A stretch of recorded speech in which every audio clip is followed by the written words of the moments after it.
What's up, guys, and welcome back to the channel. UFC St Louis versus Nascimento takes place this weekend, and I'm going to be going through the entire card, giving my predictions and breakdown for every single matchup on the card. It's actually low-key stacked. It's a really fun card, and there's no like crazy big names. I'd say Derek Lewis is obviously the biggest name on the card, but for hardcore fans and for people that aren't casuals, this is actually a really good card. The main event is Rodrigo Nascimento. We can not comment on that, but the rest of the card is actually pretty fun, and there's really not that many matchups that I'm not interested in.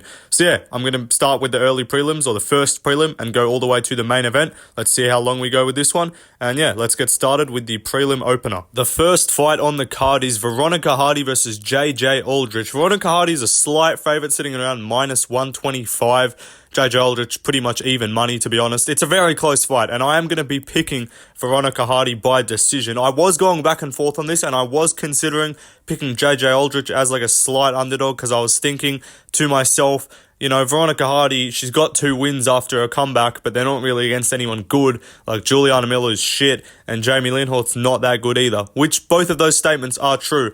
But what you have to do, I've learnt with women's MMA, I mean, honestly, I just shouldn't be giving a fucking, I should just flip a coin. But what I think you need to do is not look at their records, because I think you can do that with men. But with women's MMA, you'll look at their records and just see a bunch of random like fights and just be like, what the fuck? This person beat them. But like Dione Barboza debuted last weekend, had a win over Corrine Silva, who's a top 10 bantamweight, or top 10 women's flyweight, sorry. But she arguably loses. Like, it doesn't, with women's MMA, records really don't matter. All you gotta kind of do is just actually watch them fight. It's a painful endeavor, I know. But what I did is I watched Veronica Hardy versus Jamie Linhort, and her movement and her speed and her technical striking is actually really good, and I think it's better than JJ Aldrich, who I watched her fight with Montana De La Rosa. You might be questioning, why the fuck are you spending time watching women's MMA? It's a good question. But even though this fight's irrelevant, I kind of wanted to like see if I can actually get like a coin flip women's MMA fight right with like an actual technical breakdown. So what I've done is watched both of their recent fights, and what I've noticed is Veronica Hardy actually like moves her feet and is like not flat-footed and bounces around on the outside and looks actually pretty sharp with striking combinations. I don't know what it was, because she was like a shit 500 level fighter before she went away. Like, she was on a 3-fight loss streak, beat Poliana Viana by armbar, whatever, lost to Bia Malecki, and then went away for 3 years, came back and has got 2 wins. Again, not against good competition, but I do rate those wins in terms of how she looked, because her striking's good and she was able to do good work on the ground. Jamie Linhort as well, even though she's not that good, she is built like a man. Like, they might be a him. Like, she might be a him. And she beat her in the first 2 rounds pretty comfortably, looked really good on the outside, dancing around, landing good shots, and moves decently on the back foot. JJ Aldrich on the other side, she beat Montana De La Rosa, again, but her striking, I think, is just slower, and I don't think she's as technical or dynamic. She does have some decent power, I guess, and she is pretty strong in the clinch, which is where Jamie Linhort was able to have some success, but long story short, I mean, it is a long story, I've dragged this out. I'm picking Veronica Hardy by decision. I think she's the more technical striker. I think she'll stay on the outside and be quicker in this fight. But let's move on up the card. Next fight on the card is Kevin Jousett versus Jared Gooden, and I'm going to be taking Kevin Jousett. You guys agree. I put up the poll. I forgot to mention for the last fight, but yeah, you guys were picking Hardy. But also, you guys are picking Kevin Jousett, so we're aligned on the first 2 fights. I think he's just a way more technical striker, and we haven't seen him just look completely shit. His 2 losses in his career, if you look back, one comes on the regional scene by split decision in a 5-round fight to this guy called Caleb Rideau, who's 7-3, so not a crazy good opponent, but his TKO and his only loss by finish is against the man himself, Jack Della Maddalena. I just burped. So that's his only loss in his career by finish. The split decision, I didn't watch the fight, but I would assume based on it being a split, it was a very close one. But if you look at his UFC career, he came in, subbed Kiefer Crosby in the first round, really made him look awful. That was back in September at UFC 293. And then he tuned up Kenan Song in December. And yeah, that was exactly 3-month turnaround. Both fights were on the 9th of the month. Don't know why I'm saying that. But against Kenan Song, he looked really good and he tuned him up badly. And arguably, even though he didn't get the finish like Ian Gary, in terms of the overall performance, I actually think he looked better against Kenan Song than Ian Gary. Obviously, he didn't get dropped like Ian Gary did, but so those are his two UFC fights. He just looks really good. His straight punches are great. He uses his range really well. I think he is actually at a reach disadvantage here, but he's a guy that actually uses his reach really well. And even if he doesn't have super long arms, it seems like he does when you're watching him fight, because he was just sticking Song Kenan at the end of his jab all night long. Jared Gooden on the other side, he's kind of just like he's a bit of a journeyman, 23-9 record, 7 losses by decision, 2 by KO. Never been subbed, so I don't think that's going to happen here. But he got the win over Wellington Turman. In that fight, he was losing, and then he kind of got a bit of a comeback from memory, but lost to Carlston Harris, DeMarcus Jackson, Dulgus. He had 2 losses, and then those are regional scene fights. But he did actually have another stint in the UFC earlier. He lost to Alan Joban, Abubakar Nurmagomedov, beat Nicholas Stolze, lost to Randy Brown, and then he got TKO'd by Impa Kasanganai. All I'm seeing here is anyone half decent with a name that he's fought, he loses to. I'd say his best win is probably Wellington Turman, but then all the guys that I've heard of, or anyone that you would know, he's lost to. So yeah, I think Kevin Joussett's going to beat him up, maybe get a finish. I wouldn't be surprised if that happens. If he plays it safe and just works his way to a decision, also wouldn't surprise me. But his striking is way better, and I think he will just tune him up to the point where Gooden's just going to be like, fuck this, and then he'll get cracked with a big shot and put away with some ground and pound or something like that. In the third round is my prediction, or just a dominant 30-27 decision. But let's move on to the next fight. Charles Johnson versus Jake Hadley. 56% of you guys are picking Jake Hadley, and I disagree. I am going to take Charles Johnson as an underdog. Not a big underdog, sitting at around plus 135, but I don't rate Jake Hadley that high, and I do think that Charles Johnson is a guy who stylistically is pretty solid, a pretty solid chance to beat Jake Hadley. Look, maybe Jake Hadley is just improving rapidly and is going to come back way better than he did against Cody Durden, but last time out from Charles Johnson, we saw him beat Azat Maxim, had a rough first round where he got dropped early and put in a submission attempt, in a DAS I think it was, but then in the second and third he came back, and it wasn't like he came back and wrestled or wet blanketed his way to a decision. No, he just cleanly outstruck Azat Maxim for the second and third. His cardio is really good, and he's not going to fade away or drop off as the fight goes on. His losses, you might look at his record and be like, oh, he's losing fights. Never been finished, just wanted to mention that. He's got a win over Zhagash Rumagulov, which was an arguable robbery, but a loss to Makayev, this is recent UFC, loss to Makayev, split decision against O'Day Osborne, that's not too bad. O'Day wrestled, I think, from memory. Cody Durden just wrestled him a bunch, and Rafael Estevam got 11 takedowns. So his takedown defense is not tremendous, but Jake Hadley's not a guy that shoots takedowns. I don't think he's actually scored a takedown in his UFC career. I might be mistaken there, but his wins I also don't rate highly. And the Azat Maxim win, he gave Azat Maxim his first loss. But Jake Hadley on the other side, 10-2 record, came into the UFC with some hype off Cage Warriors. But he's also never been finished, but I don't think he's that good. Was it Cage Warriors? He fought a couple fights on Cage Warriors, but yeah, a couple other promotions. But he lost to Alan Nascimento in his debut. He got a sub on the Contender Series, so that was alright. But Alan Nascimento lost. Carlos Candelario, I definitely said that wrong. He subbed him with a triangle. That was a solid win, but Carlos Candelario, I'm butchering this name, not that good of a fighter. Malcolm Gordon TKO in a minute. Gordon's atrocious. He lost to Jimmy Flick. And then he lost to Cody Durden and displayed some pretty shit fight IQ. Ended up holding on to... He's got some decent subs, but I don't think this fight's going to go to the ground. I think Hadley is he's got good grappling if he needs it, but I don't think he's a guy to use that as his first resort. And against Charles Johnson, I think these two, they've been talking a bit of shit from memory, and I think they're going to come in here and have a good striking match. Johnson, I think the range is similar, but I do think Johnson fights behind his punches better. Jake Hadley throws more hooks and stuff. He's got good rips to the body, but if he doesn't finish Charles Johnson, which no one's been able to do, I rate Charles Johnson's ability to just win a decision on the feet. If it was grappling, I think Jake Hadley would win, but I just don't think Hadley's going to do that. Also in Missouri, pretty sure Charles Johnson's from there. Crowd's going to be behind him, going to be urging him back or urging him forward as the fight goes late, and I think he will get a decision, maybe a split on the scorecards. But yeah, good fight. I'm actually really interested to see how this goes. Let's move on to the card. Trey Waters versus Billy Goff. 61% of you guys are taking Trey Waters as the slight favourite, and I do agree. I think he's going to get it done. He's so much more rangy and like just better with straight punches than Billy Goff, and that's where I think he's going to win this fight. I rewatched Billy Goff's fights with Yusaka Kinoshita and what was his other one? The one on the Contender Series against some Jewish guy, right? And in both of those fights, he won both of them by TKO in the first. So you might be like, what do you mean? How would you say those are bad performances? They're not bad performances, but he gets tuned up and gets tagged on the feet often. Like, he's not good defensively in the stand-up. He kind of just comes forward, trusts his chin a little bit too much, in my opinion. He got dropped with a head kick in like 20 seconds on the Contender Series. Obviously fought his way back, but I think the guy he fought had an adrenaline dump and gassed out. Of course, being Jewish, no surprise there. But ignoring that joke, yeah.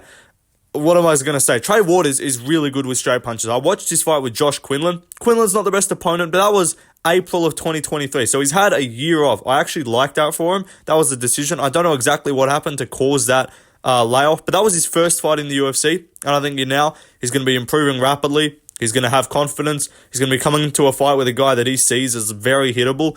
But watch his fights. He's got like a 77, 78 inch reach. He's going to have like at least a 4 or 5 inch reach over Billy Goff. And already against guys his own size, Billy Goff's getting tuned up and tagged with straight punches. So I think Waters, who was just busting up Quinlan with jabs and straights, is going to really have a good day with Billy Goff, rushing in, extending with throwing big hooks and stuff. If he doesn't put him with like a body shot, that's what he won his last fight with. And if Trey Waters doesn't just crumble under the pressure, I do think he wins this fight. Billy Goff, yeah, I'm not impressed with that many of his wins. He's a finisher. He gets pretty much all of his fights done by TKO. But the length of Waters, I think, is going to give him problems. And his only loss is to Gabriel Bonfim by submission. And that's just not something Billy Goff's going to do, in my opinion. So I'm taking Trey Waters. I'm going to go first round TKO. I don't think Billy Goff's going to get away with being hittable on the feet this time like he has in his other fights. I think Waters is going to put him away. Let's move on to the other card. Tisha Torres versus Tabitha Ricci, or Tisha Pennington, whatever, change her name. Very slightly, you guys are picking Tisha Torres. That might change. I've still left the polls up on my channel on the community post, so if you want to vote on those now, you can. But I do think Tabitha Ricci's going to win slightly. I'm just going to trust the person who hasn't been out of the game for 2 years and had a kid. That's just overall what I'm going to go with. Because if you look at Tisha Torres, I was thinking about her record, and I was like, I might take her as an underdog, because her record of 13-6 is kind of deceiving. Listen to these losses: Mackenzie Dern split decision, Marina Rodriguez decision, Weili decision, Joanna decision, Andrade decision, and then back in the day she lost a decision to Rose. And then her wins are like, they're not crazy. She's beat Angela Hill twice. She beat Rose all the way back in the day. Beat Michelle Waterson Gomez, beat Angela Hill. That's her most recent win. But again, I just look at her style, and although I like that she fights with aggression, and that is something I could see helping her out on the scorecards if this goes decision, even if a lot of her shots don't land. I think Ricci, I'm going to just trust the person who's like actively competing in the sport. I do actually think Pennington is a solid fighter, or Torres, whatever.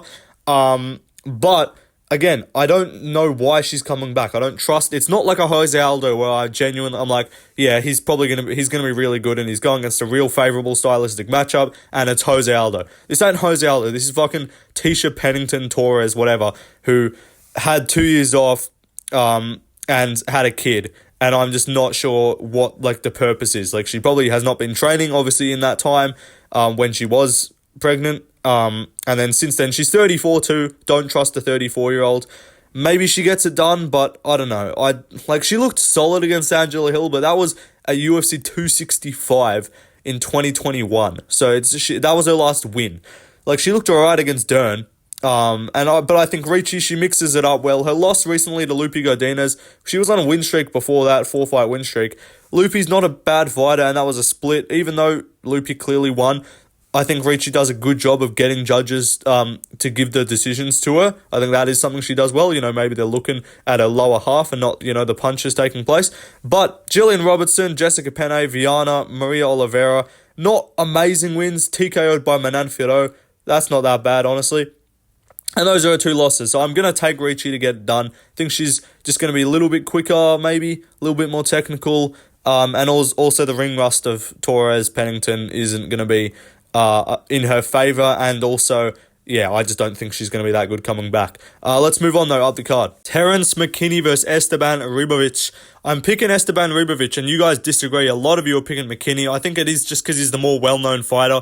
I don't think people really know who Ribovics is, to be honest. He had two of his fights in the UFC, both of them have been really fun. He fought Loic Rajdabov. I think that was on relatively short notice, if I'm not mistaken. Maybe I'm wrong. But Rajdabov cracked him early and did rock him a couple times, but he came on late. This guy's cardio is really good. That is playing into my prediction here as a factor for Ribovics. I think he's going to have way better cardio than McKinney, and he's never been finished in his career too. Although Rajdabov was cracking him, but Rajdabov has a weird kind of unorthodox, awkward style, where he kind of cracks people with some big looping punches. He KO'd Selwadi, so I'm not going to be oh, you got wobbled by him slightly, bum.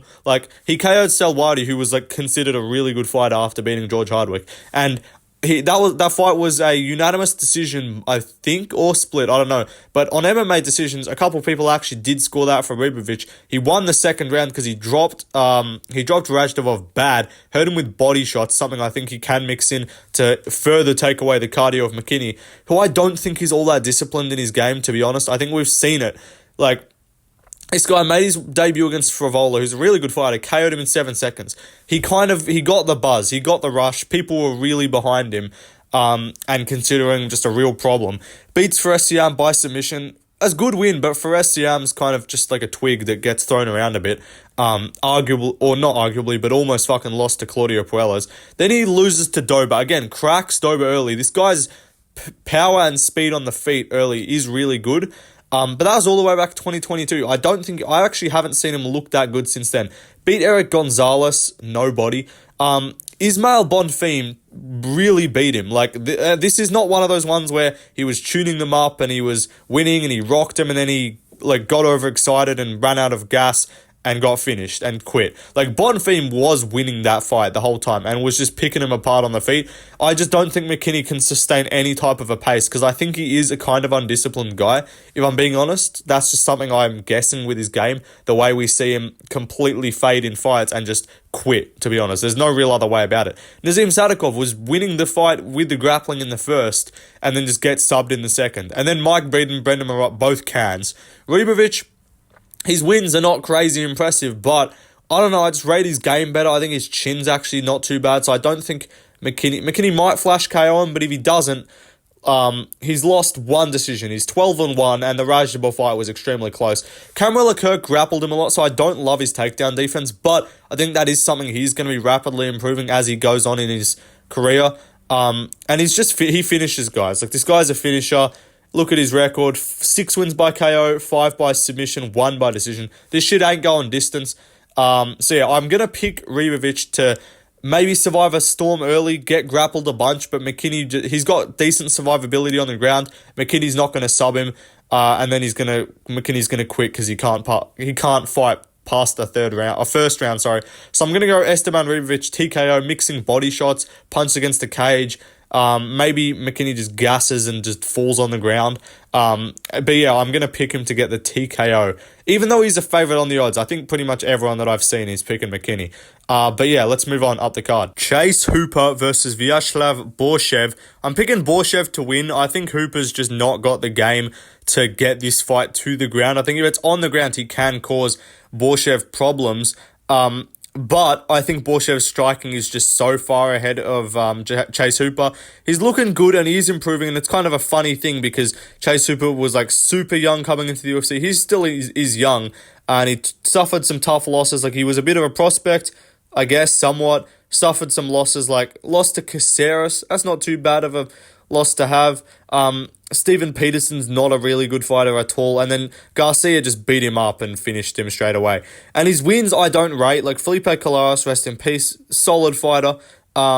But again, I don't know, just not too sure about that in terms of like a really high level win. Nick Fior's kind of a bum. And then he subbed Levitt, but Levitt's like a guy that's going to engage in the grappling and was kind of shitty in that fight. I don't know, Levitt I just don't rate. He's super inconsistent. But Borschev, his record of 7-3 looks kind of weird and it looks shitty. But it's all his losses are decisions. Mike Davis is a really good fighter. The Mark Caceres loss I don't love, but that was 2 years ago. Since then, I think he's looked a lot better. And even against Sadykhov, he was, like, if you take away the 10-8, I know that's dumb, but he won 2 of the 3 rounds. Obviously, the 10-8, in the second round caused the draw because he actually got hurt on the feet, which I obviously don't see Hooper doing. But yeah, I think on the ground, he's actually solid. He survived Sadykhov while rocked on the ground. Hooper's not a guy that really presents any punching threat or any like ground and pound threat. He's just going to latch up subs, and I don't think his offensive wrestling is good enough to beat Borschev. So I think Borschev, we're going to see it kind of similar to like a Mahashate fight, where he just kind of tunes him up on the feet. Maybe Hooper fails some takedowns. Maybe he ends up in like a Paul Craig position where he just has to sit to his ass and then Borschev calls him up. But yeah, I do think Borshev's going to shoot him up on the feet, rip body shots and hurt and put away Hooper in the first round. That's my prediction. Let's move on though, up to the main card. Waldo Cortes Acosta versus Robelis Despaigne. Do I need to say it? Waldo's getting fucking chinned. This guy's a bum. I mean, he's not a bum, but he's kind of shit, to be honest. Like, his wins are against fucking no one, really. He doesn't look impressive, like, any time he fights. I mean, he finished Lucas Bershki, but Bershki's terrible. I'm just going to look at his record really quickly as on the fly. He's 11-1, so you might think, oh, this guy looks pretty good. His one loss to Marcos Rogério de Lima, not a bad fighter at all, but this guy's wins are against fucking shitos. Like, decision against Jared Van Dera, Chase Sherman, lost to De Lima, finished Bershki, and then beat Arlovsky. If you watched my live stream for that fight, put something in the comments. Let me know. Give a shout out to that. Because during that whole fight, we were just joking about historical events that Arlovsky was present for. Like, this guy was there for the fall of the Berlin Wall. Like, this guy raided the beaches of Normandy. Like, this guy was there for it all. And Waldo Cortes Acosta, being an absolute disrespectful human, was trying to taunt him and, like, act like he was dominating the fight when it was, like, really not a good look. He gets his leg kicks a lot. He is open on the feet. His chin's not too bad. He's never really been, like, rocked badly. But De Lima beat up his legs real bad. And his win against Bershki, again, Bershki's shit. Robelis, I'm not saying he's a top 5 guy, but I think at heavyweight, when you see half the fighters are just fat blobs, you can just win and be an elite fighter just via power. Like, you're telling me Derek Lewis can be a fucking top 3 fighter and he's just a fat guy with power.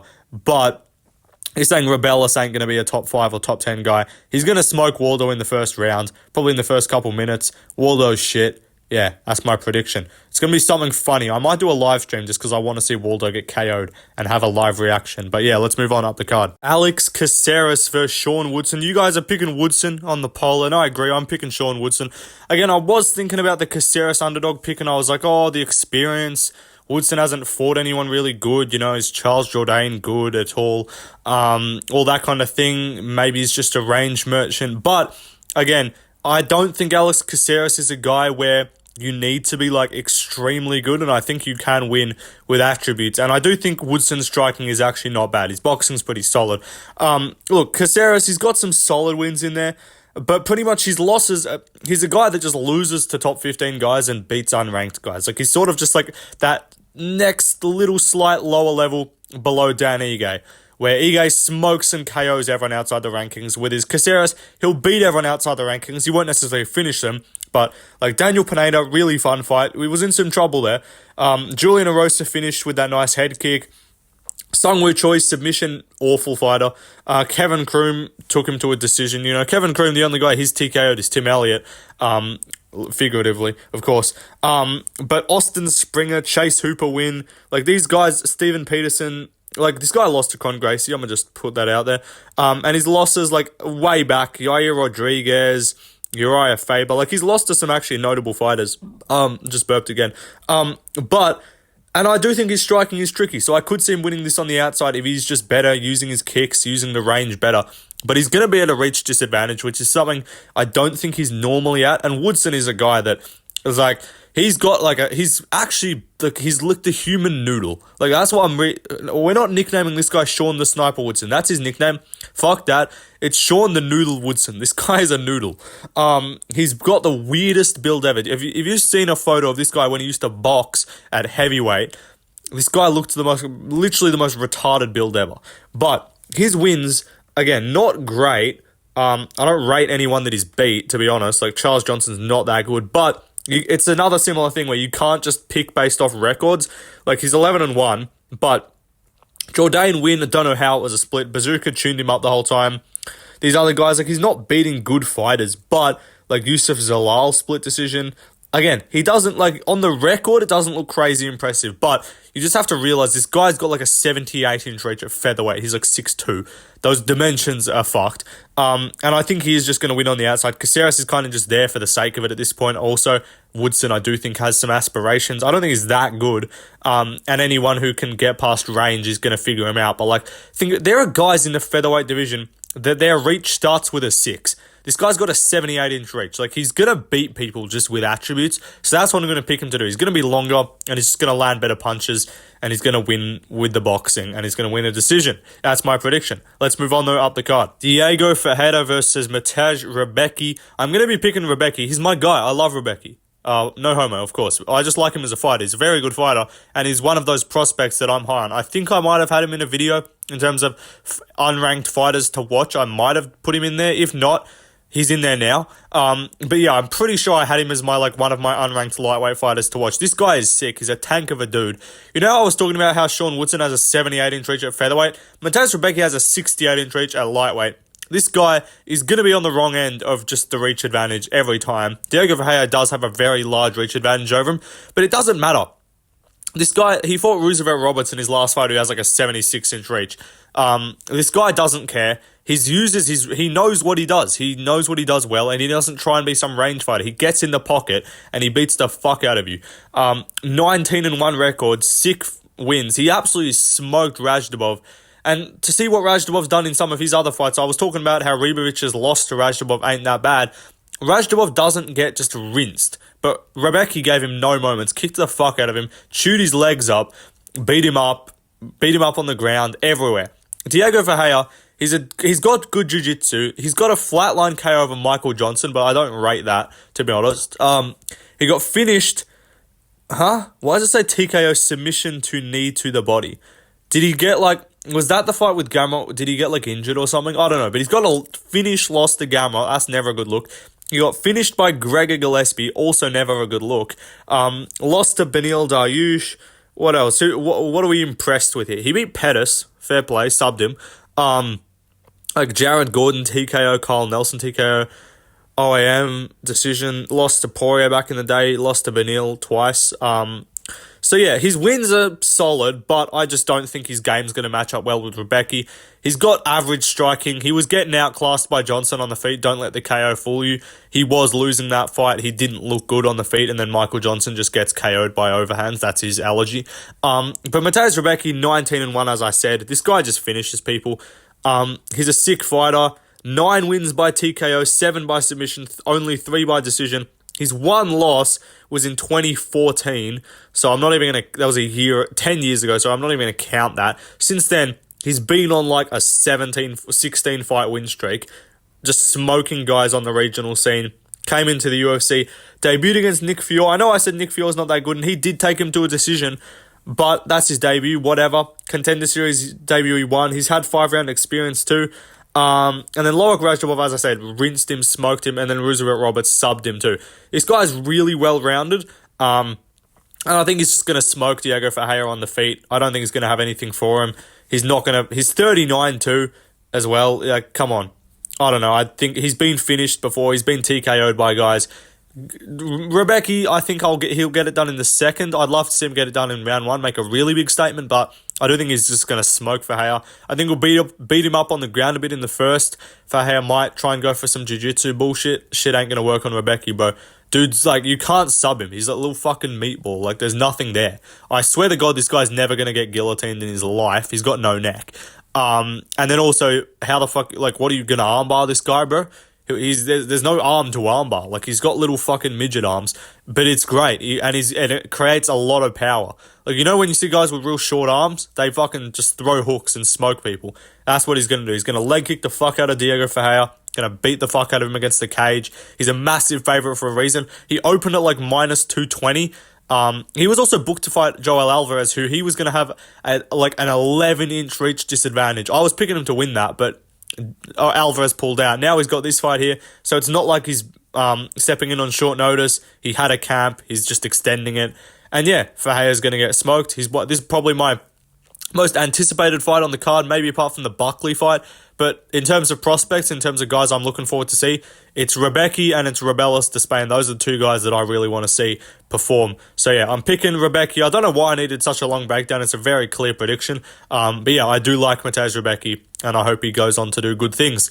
Let's move on up the card. Lonzo Menifeild versus Carlos Ulberg. You guys are picking Ulberg on the poll, and I agree. I do think he's just a way better striker. He's cleaner.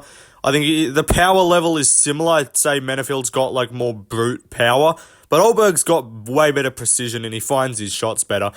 Look, if you look at Menifield's last fight, Jacoby, right? He's getting tuned up on the outside. He was clearly not the more technical striker. Jacoby was the better striker, but in 2 of the 3 rounds, he just caught Jacoby and rocked him. Because Jacoby was being retarded and not fighting behind his reach with a glory kickboxing background, because that's what all intelligent fighters do. But like he looked all right, and the power's good, but I just don't think he lands that on Ulberg. Ulberg really hasn't been rocked that much. I mean, he lost to Kennedy and Zedruku after he gassed out. I don't think that'll happen here, to be honest. Menifield's not like a super high cardio guy either. Look, he subbed Crute before that. Good win, but Crute's awful. And then before that, the draw with Crute. Like, you just shouldn't be having close competitive fights with Crute.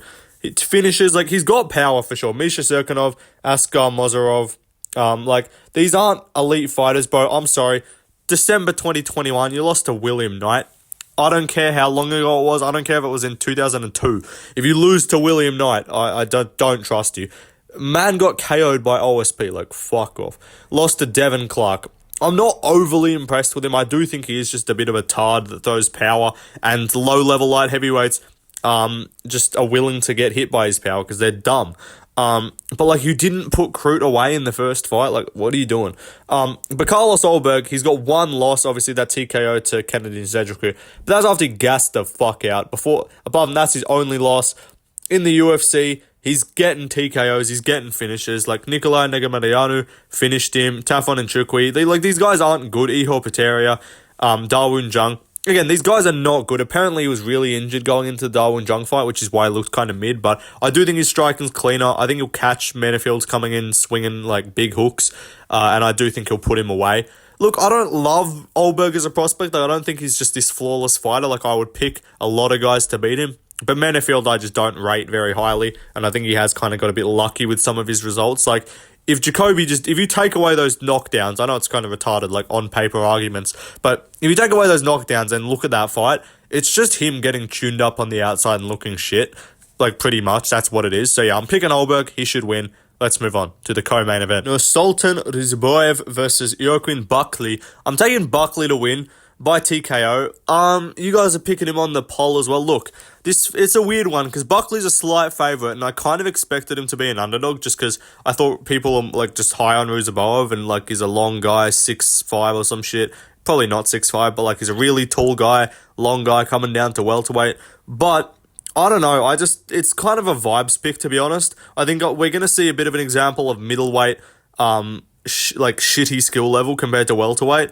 And I know Buckley was a middleweight, but Buckley realistically is a welterweight. I think you're going to see guys that can... I know Ruziboev has fought at welterweight, but from what I know, his fights at welterweight are not his best ones. Like, he usually doesn't look as good.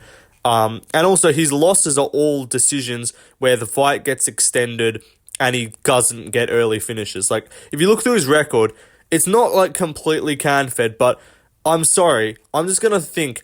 For a guy who is 34-8 as a 30-year-old fighter, something just tells me a lot of those wins are just kind of like artificial wins. Like, they're just not, they're there, they happened.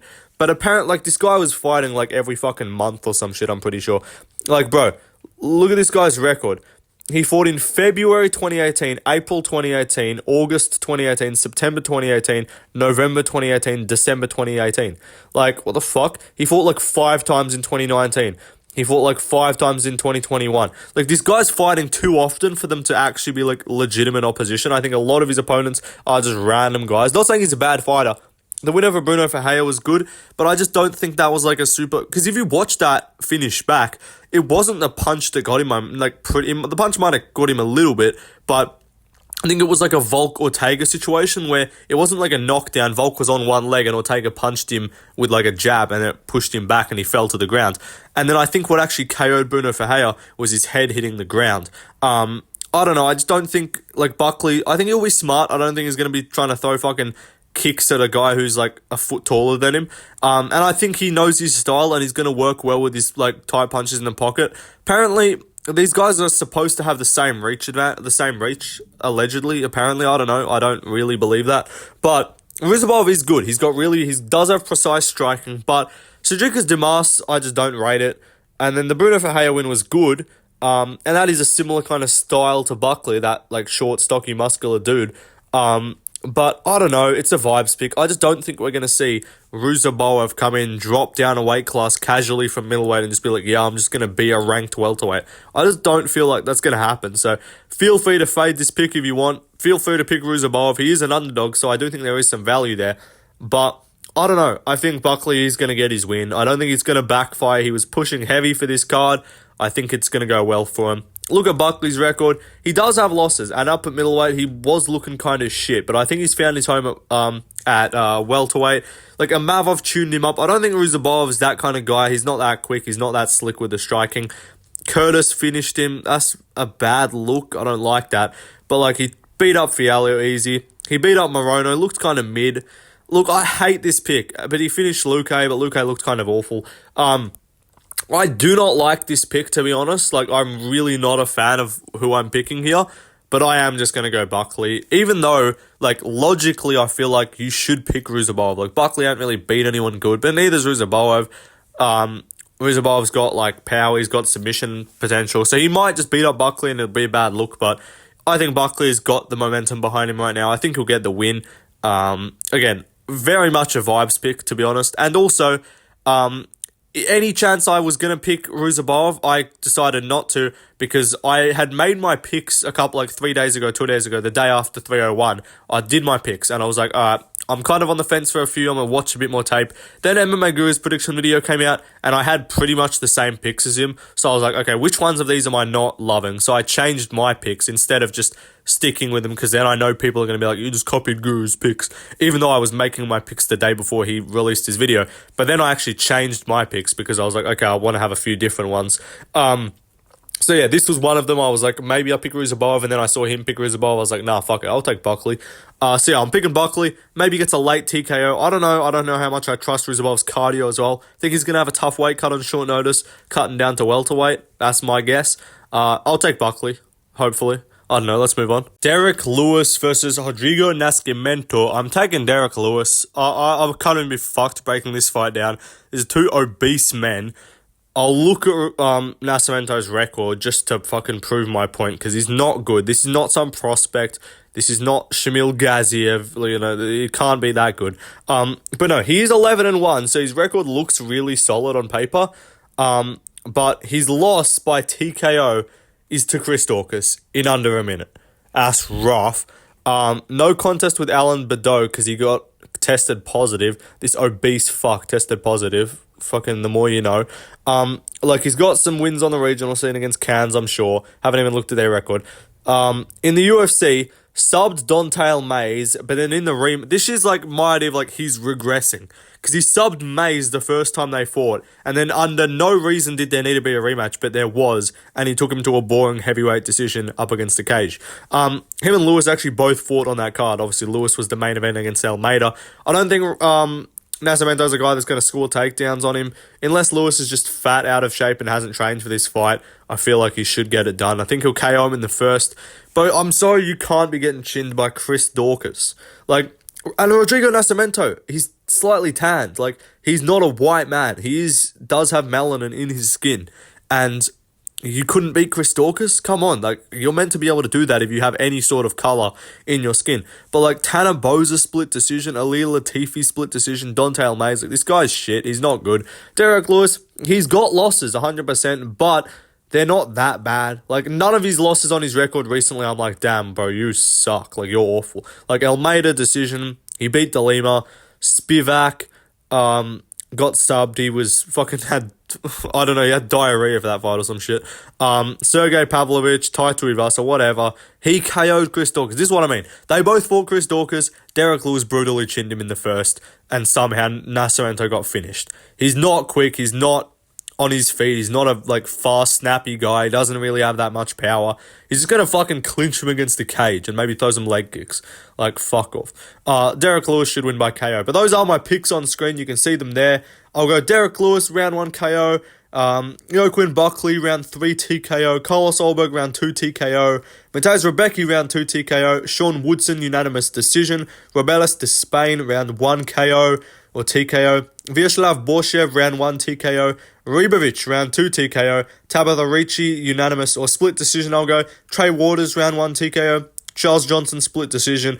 Kevin Jousett, round 3 TKO, and Veronica Hardy, split decision. I'm thinking a lot of finishes. I think this is going to actually be a really fun card, and even though the main event's awful, name value-wise, there's some really good fights on this card. It's a one for the hardcore fans. I'll put a poll up, and if you guys say yes, I'll do a live stream for, like, the main card or something, because it starts 6 a.m. I'm straight up not waking up at 6 a.m. to live stream, so I might do a stream for, like, the main card, but see you guys in the next one. Peace out.